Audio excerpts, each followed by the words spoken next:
Prions. Que le Seigneur ouvre notre cœur et notre intelligence à sa parole.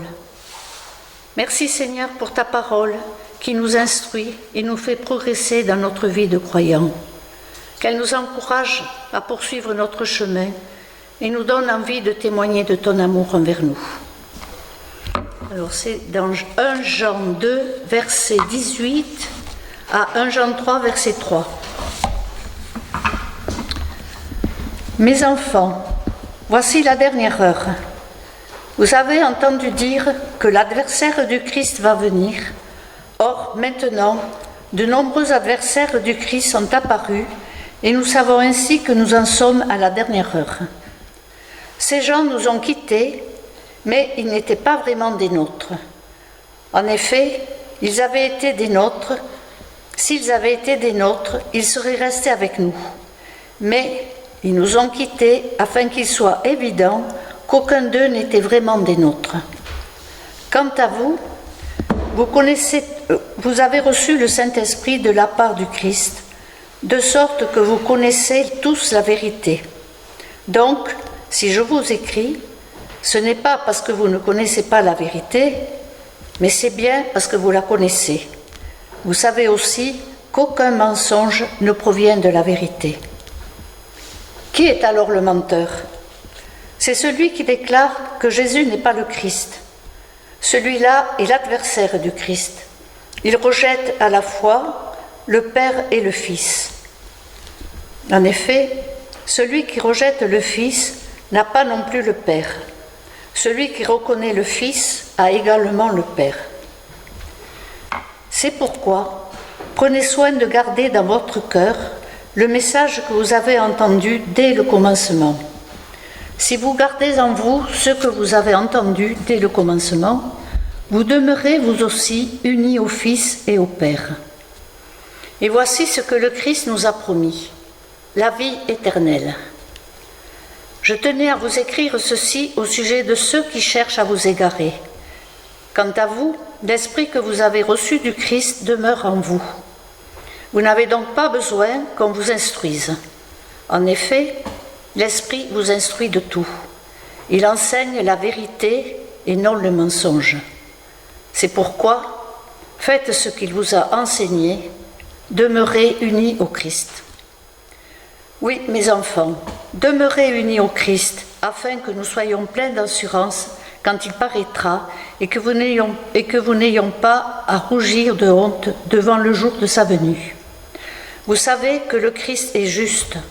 Par conséquent, vous devez aussi savoir que quiconque fait ce qui est juste est enfant de Dieu. Voyez à quel point le Père nous a aimés.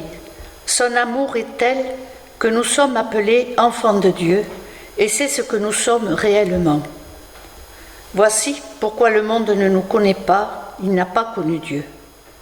Mes chers amis, nous sommes maintenant enfants de Dieu, mais ce que nous deviendrons n'est pas encore clairement révélé. Cependant, nous savons ceci: quand le Christ paraîtra, nous deviendrons semblables à lui, parce que nous le verrons tel qu'il est. Quiconque met une telle espérance en lui se rend pur, comme Jésus-Christ lui-même est pur. Jusqu'ici, la parole de Dieu. Vous serez d'accord avec moi pour déplorer que nous vivons une période trouble et difficile dans tous les domaines. Actes de vandalisme, de violence, guerres, crimes sont le quotidien des journaux. Et comment envisager une vie différente, un retour au calme pour une vie plus paisible? C'est compréhensible que des gens dépriment, se suicident parfois, projetant un avenir encore plus sombre que ce qu'ils vivent actuellement. Certains se voilent la face, profitant du moment présent. D'autres s'évadent de plusieurs façons, alcool, drogue et tant d'autres, refusant ainsi la réalité. Devant un avenir si sombre, je comprends leur réaction et plains de tout mon cœur ces personnes qui perdent espoir, se sentant impuissantes. Pire, nous chrétiens, nous observons en plus de toutes ces épreuves, la progression d'un antichrist, une haine contre nos valeurs et un désir de les éradiquer. Et comment vivons-nous cette situation? J'ai vu récemment un reportage de Portes Ouvertes montrant des chrétiens persécutés qui étaient obligés de quitter leur village au Burkina Faso et qui se retrouvaient dans des camps de fortune pour fuir les oppresseurs, démunis de tout, mais riches dans leur confiance en Dieu et gardant l'espérance. Nous n'en sommes pas là, mais il est vrai que l'espérance que nous vivons en connaissant notre Seigneur nous permet de résister et d'être en paix dans n'importe quelle situation et même dans le danger. J'ai donc eu envie de partager avec vous ce qu'est et comment avoir cette espérance. L'espérance, dans le dictionnaire, est définie comme un sentiment de confiance en l'avenir, sentiment qui porte à attendre avec confiance la réalisation de ce qu'on désire. Les synonymes sont assurance, certitude, conviction, le contraire étant désespérance, désespoir. L'espérance chrétienne est fondée sur la certitude de foi dans la parole de Dieu en la personne de Jésus-Christ.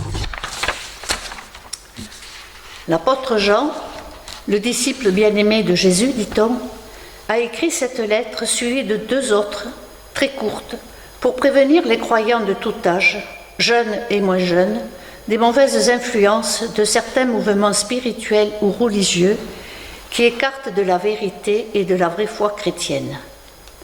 Jean qualifie ces mouvements d'antichrist.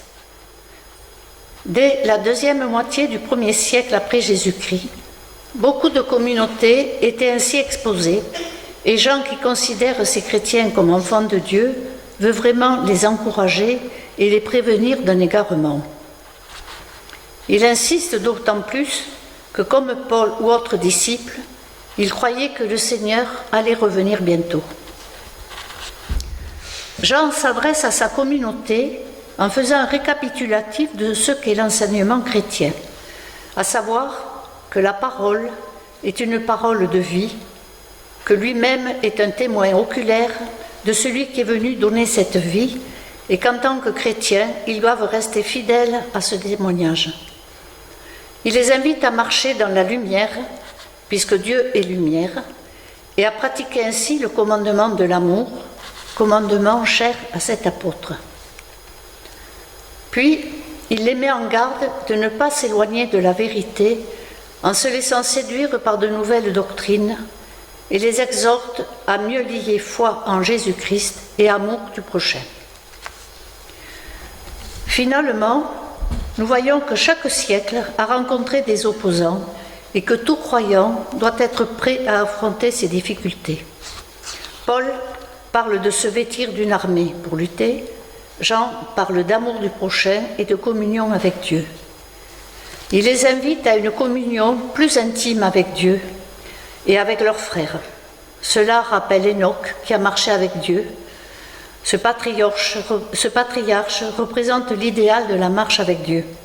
Dieu est lumière et la communion avec lui doit se montrer dans la bonté morale. La foi, l'amour, Jean va parler de l'espérance qui est le résultat de ces 2 valeurs. Nous devons nous laisser guider par l'Esprit Saint. L'Esprit que vous avez reçu du Christ demeure en vous. Vous n'avez donc pas besoin qu'on vous instruise, rappelle-t-il. S'assurant que le fondement de leur foi est solide, Jean leur demande de rester unis au Christ. Jésus lui-même a invité ses disciples à demeurer en lui. Dans Jean 15, on dit « Demeurez en moi et je demeurerai en vous ». Le sarment ne peut pas porter du fruit par lui-même sans rester attaché au sceptre. Il en va de même pour vous si vous ne demeurez pas en moi. L'espérance est assurée par le fait de demeurer unis en Christ. Jésus est la vraie vigne qui rassemble en lui tous les croyants. Seule cette union au Christ permet de recevoir la vie et pour le chrétien de produire du fruit. Même au travers des épreuves, le chrétien peut progresser et porter toujours plus de fruits. Grâce à ces fruits, il devient le témoin de la présence de Dieu dans sa vie. Jacques parlera des œuvres, car sans les œuvres, la foi est vaine. Demeurer uni en Christ, c'est accueillir sa parole, la méditer, la suivre avec obéissance. C'est prier par des louanges ou des supplications, comme le psalmiste. C'est s'encourager en se soutenant les uns les autres. Et surtout, c'est confesser ses péchés, ce péché qui nous éloigne si vite de lui. Celui qui déclare demeurer uni à lui doit vivre comme Jésus a vécu, a écrit l'apôtre au chapitre précédent. Ce qui implique que nous aussi, nous devons être justes et être dans la vérité. Ce que nous avons accepté par le baptême, comme vivant pour Dieu dans l'union avec Jésus-Christ. Notre vie doit donc refléter ce cœur renouvelé. Vous garderez mes principes et mes ordonnances. L'homme qui les pratiquera vivra par eux. Je suis l'Éternel. Pouvons-nous lire au chapitre 18 dans le livre du Lévitique. Dieu a donné des lois pour permettre aux hommes de construire une relation en les laissant libres de leurs actes. Par ses commandements, il désirait protéger son peuple et l'amener en terre promise. Il ordonnait à son peuple une façon de vivre et de le servir afin de jouir de la communion avec lui. C'est de même pour nous. Dieu ne nous a pas donné les Écritures comme un fardeau pénible à porter. Sa parole est un don de notre Père céleste qui manifeste son amour en nous montrant comment vivre d'une manière qui le glorifie. Dieu appelait son peuple à la sainteté. Dieu voulait libérer son peuple de l'esclavage et que son peuple connaisse son libérateur. Notre libérateur est Jésus, qui par son sacrifice nous offre le salut, et comme les Israélites, nous sommes libres d'accepter ou pas. Accepter ce salut nous donne l'espérance qui nous accompagne tous les jours. Cette vie offerte par Dieu est offerte à tous. Elle n'est pas réservée à une minorité. Nous sommes tous pécheurs, mais Dieu veut que chacun reconnaisse la présence du mal en lui. Jean dit, si nous confessons nos péchés, nous pouvons avoir confiance en Dieu car il est juste. Quelques versets plus loin, il remet en avant cette justice divine en disant, si quelqu'un pêche, nous avons un avocat auprès du Père, Jésus-Christ le juste. Seuls ceux qui ont confessé leurs péchés seront pardonnés et purifiés par le sacrifice de Jésus. Jean a connu également des souffrances et a vu le Christ sur la croix. Il a vu aussi le martyre de ses amis. Sa foi et son amour pour le Seigneur n'ont pas été ébranlés. Il souhaite qu'il en soit de même pour ces chrétiens qui l'encouragent à persévérer et à rester fermes dans leur foi. Celui qui craint le Seigneur n'a peur de rien. Il ne tremble pas, car Dieu est son espérance, disons-nous dans l'Ecclésiaste. L'espérance est un acte de foi. Jean insiste. Il est âgé et veut épargner sa communauté de l'Antichrist et que l'espérance continue à l'animer. Nous ne pouvons pas croire que notre vie a un sens et conserver dans notre esprit une espérance permanente si nous avons la certitude que tout s'arrête à notre mort. L'espérance est établie par l'amour. Voyez à quel point le Père vous a aimé. Son amour est tel que nous sommes appelés enfants de Dieu, et c'est ce que nous sommes réellement. Cet amour qui constitue le lien dans une famille normale, les enfants le reçoivent et l'apprennent de leurs parents, puis le leur rendent et le réalisent ensuite chez eux. Nous sommes appelés à le voir, à le vivre et le constatant à y répondre. Y répondre comment? Par l'obéissance. Christ s'est soumis à la volonté de son Père en allant à la croix, en vue de demeurer dans son amour. Toujours dans l'évangile de Jean, au chapitre 28, Jésus parle de son Père disant « Il ne m'a pas laissé seul, parce que je fais toujours ce qui lui plaît. » Voilà une belle leçon à mettre en pratique en tant qu'enfant de Dieu. Nous ne méritons pas cet amour. En raison de cela, nous pouvons vivre avec espérance en Jésus-Christ, car nous faisons partie de la famille divine par grâce. Nous aspirons à la place qui nous est préparée dans le ciel. C'est l'objet de notre espérance. Pour cela, nous devons chercher constamment la purification et nous éloigner du monde qui renie Dieu et regarder en avant en anticipant la venue du Seigneur, sachant que nous serons comme le Christ glorifié. L'espérance est accomplie par la ressemblance avec Jésus, rappelle Jean. Nous croyons à la résurrection de notre Seigneur. Nous ressusciterons également, car de même que nous sommes à l'image de l'homme fait de poussière du sol, de même que nous serons à l'image de celui qui est du ciel, dit Paul dans 1 Corinthiens. Nous pouvons faire partie de la réponse de Dieu par notre témoignage, notre capacité à résister devant des injustices ou des difficultés. Quelle espérance de savoir que nous serons semblables à lui, que nous verrons le Christ tel qu'il est. Notre corps revêtira l'immortalité. Ceux qui sont nés d'Adam héritent des caractéristiques terrestres. Ceux qui sont nés de Christ sont des êtres célestes. Nous porterons l'image du Christ dans notre corps de résurrection. Ce que nous serons n'a pas encore été manifesté. Le Seigneur transformera le corps de notre humiliation en le rendant semblable au corps de sa gloire. Nous serons semblables à lui, et cette pensée nécessite que nous soyons purs. Jean dit au chapitre 3, « Tous ceux qui portent dans leur cœur cette espérance fondée sur le Christ veillent à leur pureté intérieure pour être purs comme lui. » Ressembler à Jésus est ce vers quoi tend tout enfant de Dieu, mais cela ne peut se faire sans l'aide du Saint-Esprit. Aussi, Paul exhortera les Romains et leur dira dans sa lettre « Nous nous réjouissons même dans nos détresses, car nous savons que la détresse produit la patience produit la résistance à l'épreuve, et la résistance l'espérance. » Cette espérance ne nous déçoit pas, car Dieu a répandu son amour dans nos cœurs par le Saint-Esprit qu'il a donné. Romains 5, verset 5. Avoir la joie de l'espérance est une exhortation de Paul à la communauté de Rome qui se trouve dans une période de grave persécution. En réalité, cette joie prêchée par Paul jaillit du mystère pascal du Christ, de la puissance de sa résurrection. Ce n'est pas le fruit d'un effort humain ni un savoir-faire. Elle vient de Dieu lui-même, le fait de nous savoir aimer de lui.